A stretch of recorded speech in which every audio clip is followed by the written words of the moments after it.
Welcome back. So far, to ensure our code has been working, we've been restarting our server, playing around with our front end, and making requests through Postman to test, for example, the validation on our endpoints.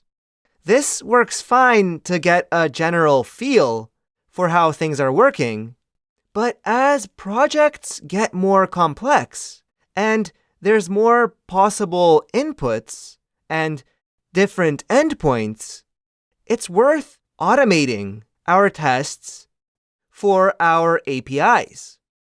If we search for API tests in our trusty Google image search, we can quickly get an idea for where API tests fit in the overall testing world. We can see this pyramid that has unit tests at the base, API tests above, and then automated UI tests right at the top. Below, of course, the user who actually uses the application. And this is a common theme regardless of where we look.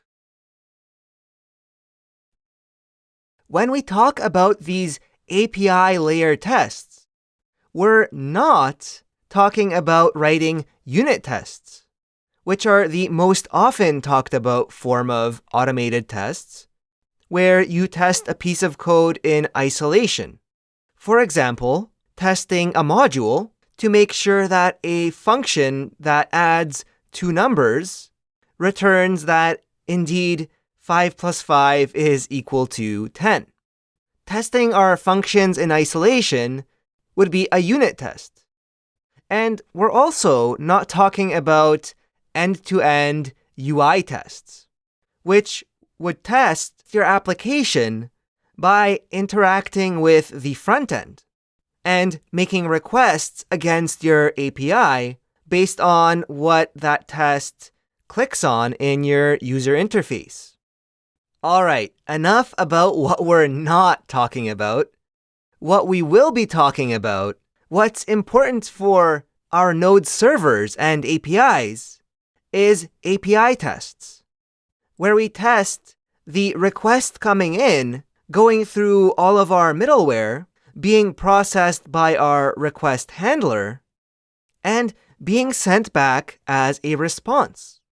API tests like this are sometimes called integration tests because they test how many different units or components of your project work when connected all together into an API, into one endpoint, for example.